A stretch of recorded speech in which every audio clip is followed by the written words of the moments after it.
MacGyver once captivated audiences with thrilling stories and ingenious problem-solving skills in the 1980s. But behind the spotlight, many stars of the show passed away in shocking tragedies, from mysterious accidents to devastating illnesses. Let's look back on the journeys of these legendary actors and honor the legacies they left behind. Like and subscribe. Let's go. Dana Elcar as Pete Thornton. Dana Elcar, full name Gibson.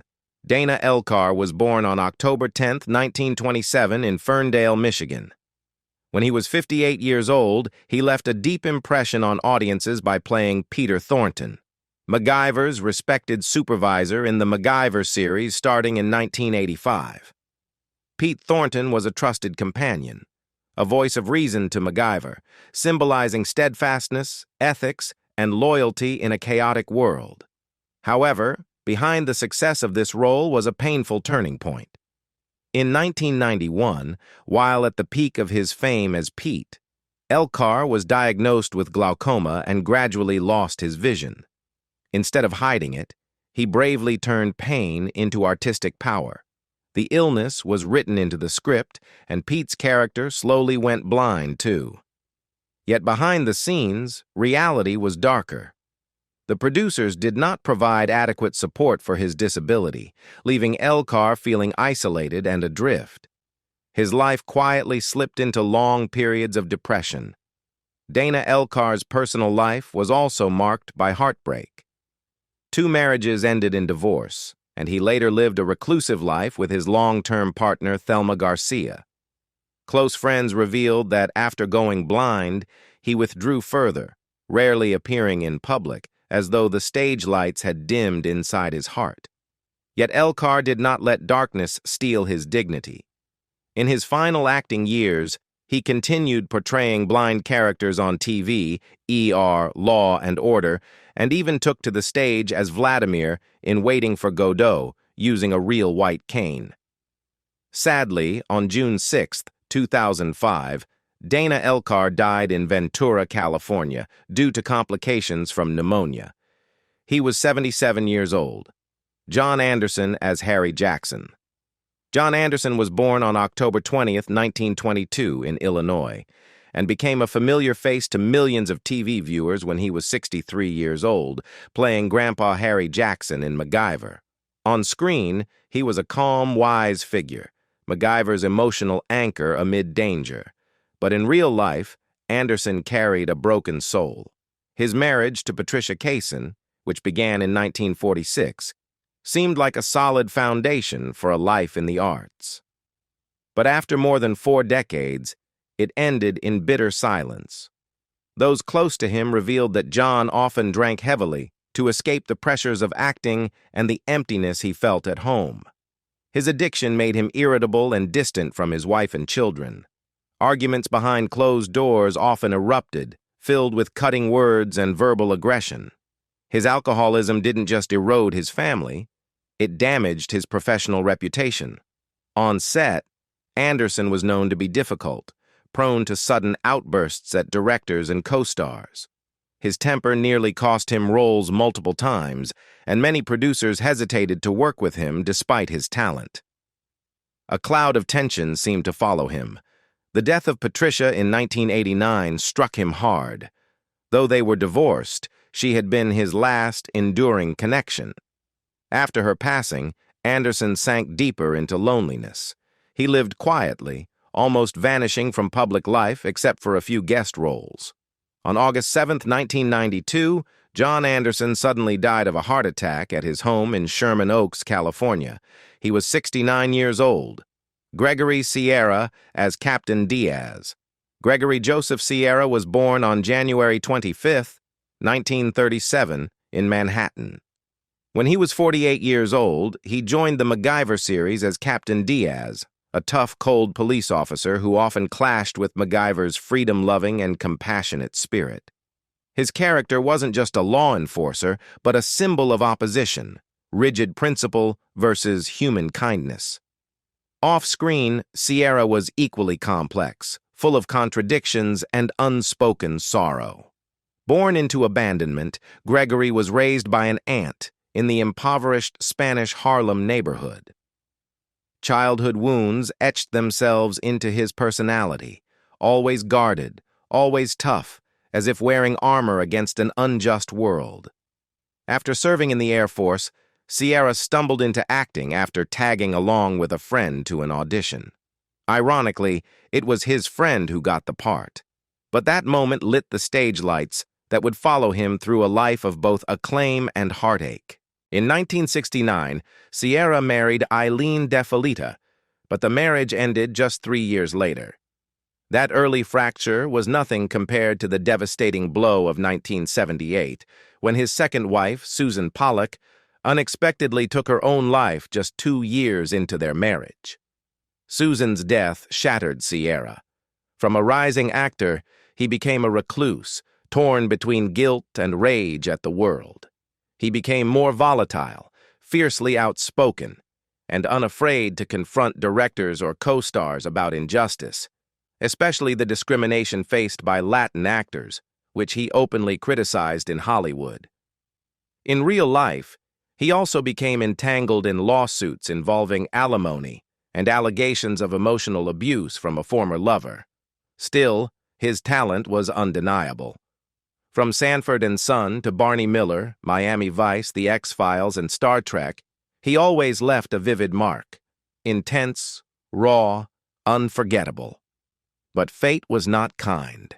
In his final years, Gregory Sierra battled stomach and liver cancer. After a long, silent fight, he passed away on January 4th, 2021, in Laguna Woods, California, just weeks before what would have been his 84th birthday. Robert Donner as Milt Bozer. Robert Donner, born on April 27, 1931 in New York, brought laughter to millions with his quirky comedic roles, most notably as Milt Bozer in MacGyver when he was 56 years old. With his offbeat, carefree performance, he became the show's comic soul during its tensest moments. But behind that humorous mask, Donner was a man haunted by turmoil and shadows of the past. After leaving the Navy, he came to Hollywood chasing dreams of reinvention, but soon got swept up in temptation. Fame arrived with his role as Exidor in Mork and Mindy, yet at the same time, Donner fell into a spiral of compulsive gambling. Night after night, he lost everything at casinos, pouring all his acting earnings into the addiction. This dependency didn't just cost him financially, it pushed away the people closest to him. The losses triggered intense psychological strain. Donner became erratic and unstable on set. He lashed out, made inappropriate jokes, and made co-stars uncomfortable. Some directors described him as an emotional time bomb ready to explode at any moment. His lack of professionalism led to fewer roles in major projects, forcing him to accept smaller parts just to get by. His love life was equally fractured. Before marrying screenwriter Jill Sherman in 1982, Donner had gone through several broken relationships marred by addiction and unexplained rages. Although Jill tried to hold on to the last good parts of him, their marriage wasn't immune to quiet shadows. Mutual friends drifted away, parties disappeared, and in his final years, Donner lived quietly, as if trying to escape the very laughter that once lifted him to fame. On June 8, 2006, Robert Donner died of a heart attack at age 75. His life was a painful paradox, a man born to make others laugh, yet unable to save himself from sorrow. Herb Edelman as Gorman. Herb Edelman was born on November 5, 1933, in Brooklyn. When he was 57 years old, he appeared in MacGyver as Gorman, a dry, bureaucratic figure who often clashed with MacGyver, reflecting the same exhaustion and tension Edelman carried in his own life. Though beloved for his role as Stanley's Bornak in The Golden Girls, Herb gradually lost himself in a maze of dangerous habits, toxic relationships, and long bouts of inner darkness. Before he became famous, Edelman worked as a taxi driver, a seemingly ordinary job that led to a life-changing encounter with director Mike Nichols. Nichols cast him in Barefoot in the Park, launching a career that spanned over 3 decades. But behind his charm on screen, Edelman struggled with mental instability and an addiction to prescription drugs. Uncontrolled outbursts made him difficult to work with and led to confrontations with directors that saw him replaced in key projects. His family life fared no better. His first marriage to actress Louise Sorel ended after 6 years, leaving behind 2 children and painful memories. During his career peak, Edelman was exposed in a public affair. Lies, family strain, and media backlash drove him further inward, relying on painkillers and sedatives to survive his emotional breakdowns. Though he eventually found romantic companionship with actress Christina Pickles, Herb never truly recovered. Love couldn't rescue him from the worsening effects of emphysema, a lung disease brought on by years of smoking and drug misuse. His declining physical and emotional health eventually pushed him off screen. On July 21, 1996, Herb Edelman passed away in Los Angeles at the age of 62. He was laid to rest at Montefiore Cemetery in Queens, the final resting place of a once radiant talent. Joe Santos as Jimmy the Eraser Kendall. Joe Santos, born Joseph John Minieri Jr. on June 9, 1931, in Brooklyn, on the very day his father died, took on the role of Jimmy the Eraser Kendall in MacGyver when he was 55 years old. The character was cold, tough, and carried the same stormy spirit Santos battled in real life. Under the studio lights, he was the image of a principled, fearless cop. But when the cameras stopped rolling, his life unfolded like a painful symphony. Before being cast in The Panic in Needle Park, 1971, thanks to his friend Al Pacino, Santos worked a string of tough jobs, dock laborer, street vendor, just to survive. Although he gained fame in the Rockford Files, deep psychological scars from his youth and the mounting pressure of the industry weighed heavily on him. He became a heavy smoker and regular drinker, habits that fed chronic heart disease, while his frequent mood swings and temper terrified producers and castmates. On-set shouting matches became routine. Despite earning over $3 million in his career, most of it was drained by illness, lawsuits, and crushing loneliness. His marriage to Maria Montero was his one bright spot. They met in Cuba in 1958 and remained married for over 30 years, though not without turbulence. Rumors of affairs, long separations due to work, and emotional instability strained their home. Still, Maria stood by him until her death in 1988, a loss that broke Santos completely. From then on, he withdrew from the world, refused to remarry, and spiraled deeper into self-destructive habits. In his final years, Santos continued to take small roles in The Sopranos and other TV shows, but his health had already deteriorated. On March 18, 2016, he passed away at the age of 84, just 2 days after a massive heart attack. Tim Rossovich as Mike Desmond. Timothy John Rossovich was born on March 14, 1946, in Palo Alto, California. When he was 40 years old, he appeared in MacGyver as Mike Desmond, a wild, rugged character who mirrored Rossovich's real-life persona, bold, impulsive, and unafraid to break every rule. Rossovich had once been a sports icon, a Pro Bowl player ranked among the top 20 greatest high school defensive linemen of all time. But after retiring from football, he struggled to find steady ground.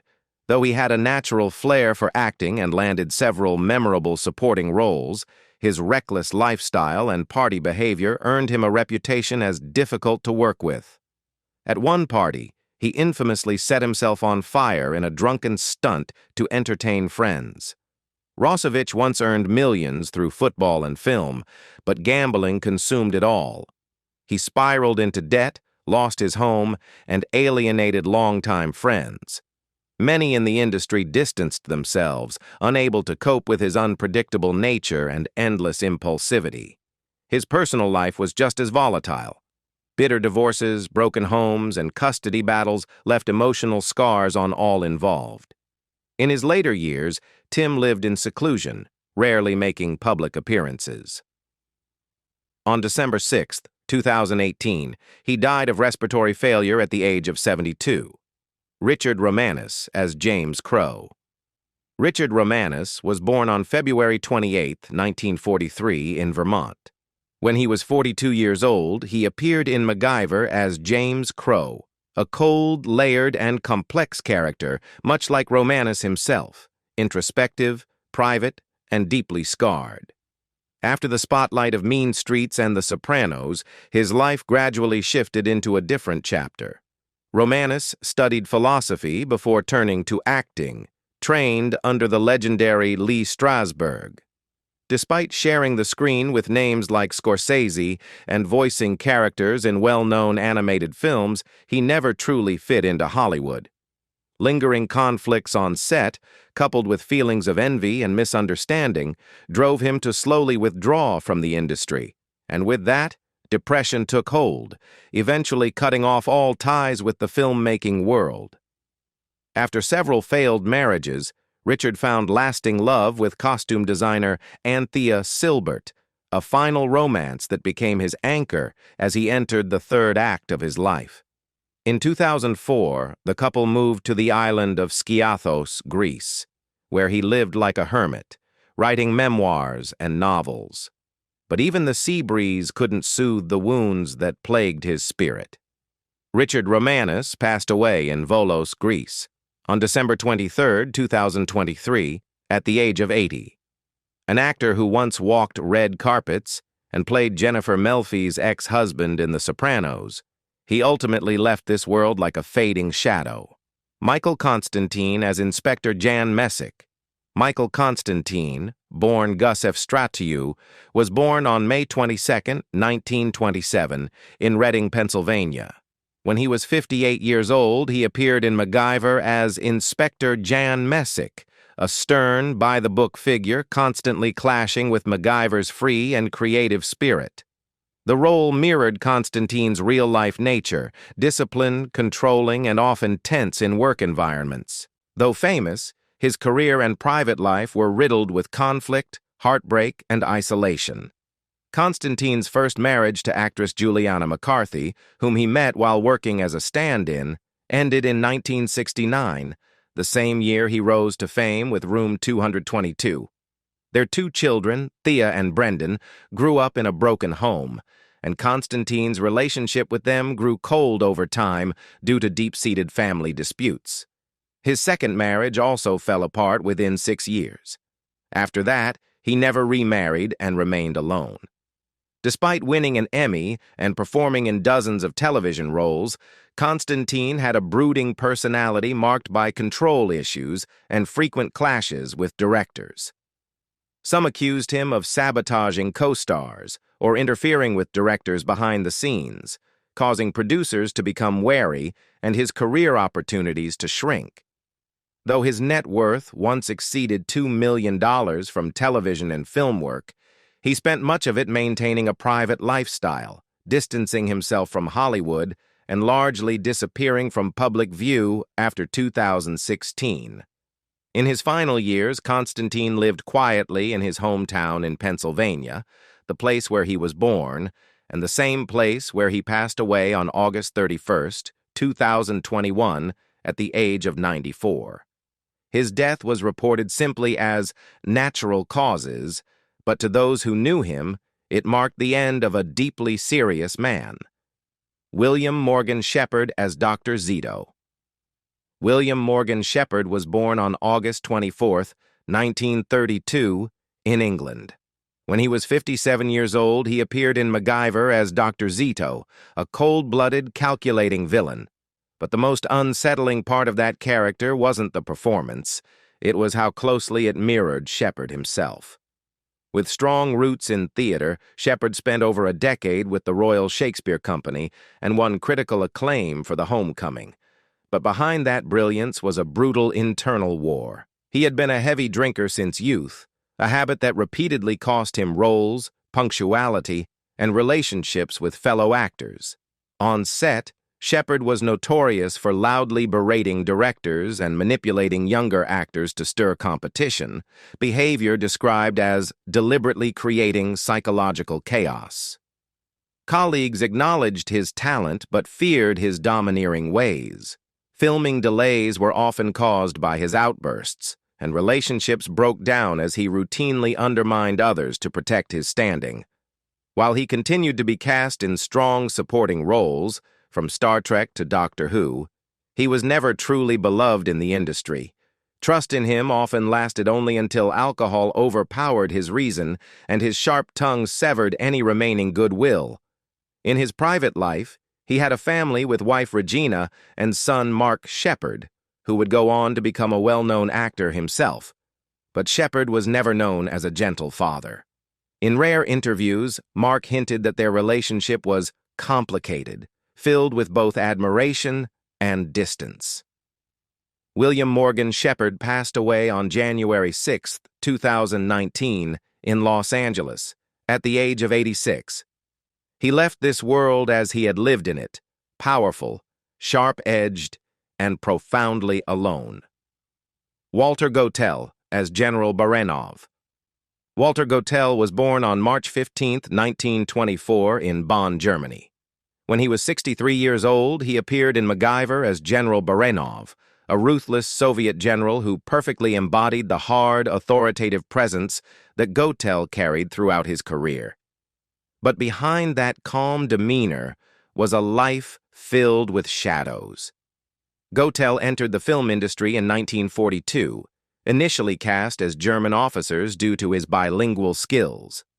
He found success in The African Queen, The Guns of Navarone, and especially the James Bond series. However, his off-screen life was far more turbulent. A severe alcohol addiction beginning in the 1960s caused emotional volatility, particularly during high-pressure filming. On James Bond sets, crew members recalled how Gotell could shift from silent calm to explosive rage over a single failed take, creating a climate of fear and tension. One notorious incident occurred in the mid-1980s when a stuntman sued Gotell for violent behavior during a fight scene. Although the case was quietly settled, it left a stain on his reputation, causing later producers to hesitate before casting him in major roles. His drinking habits and unpredictable temper cost him many golden opportunities in the twilight of his career. In his personal life, Gotell married actress Yvonne Hills in 1958 and remained with her until her death in 1974. He later remarried, but persistent rumors of infidelity among European theater circles cast a cloud over his second marriage. His only daughter, Carol, once shared in an interview that her father was a strict, distant man but full of inner turmoil, especially when he was alone. Walter Gotell died of cancer on May 5, 1997, at the age of 73. He left this world like a silent warrior, once dominant on the silver screen, but never truly at peace in real life. Cleavon Little as Frank Colton. Cleavon Jake Little was born on June 1, 1939. When he was 50 years old, he joined MacGyver as Frank Colton, a smart, principled, and loyal bounty hunter.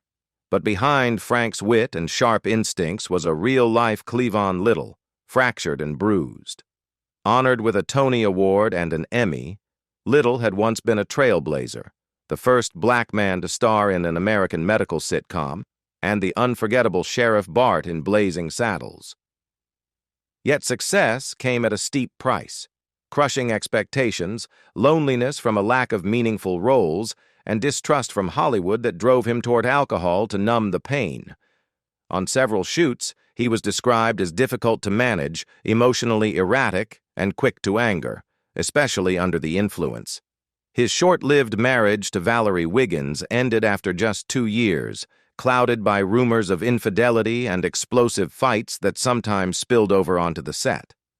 Colleagues recalled that Cleavon had a beautiful inner light, but it was unstable, often sabotaging his own opportunities with angry outbursts or quitting projects over minor disagreements. In his final years, Little lived quietly in Sherman Oaks, Los Angeles. A late diagnosis of colorectal cancer left him physically and emotionally drained. Friends became fewer. His daughter grew distant due to emotional gaps, and he seemed to vanish from the public eye just years after his brightest days. He passed away on October 22, 1992, at the age of 53, a flame that burned intensely, then went out in silence. Henry Gibson as Pinky Burnett. Henry Gibson, born James Bateman, was born on September 21, 1935 in Philadelphia. When he was 55 years old, he appeared in MacGyver as Pinky Burnett, a whimsical, poetic, and humorously satirical character. But behind the spotlight was a life marked by quiet fractures: depression, alcoholism, romantic scandals, and estrangement from his own family. He rose to fame on Laugh-In, where his The Poet persona made him a standout. Gibson was once expected to earn an Oscar nod after his powerful turn in Nashville, but the limelight quickly dimmed as his erratic behavior, fueled by deep depression and alcohol addiction, began overshadowing his talent. He clashed with directors, was accused of disrupting productions out of jealousy toward co-stars with bigger roles, and faced a string of delays and cancellations that gradually erased his name from public memory.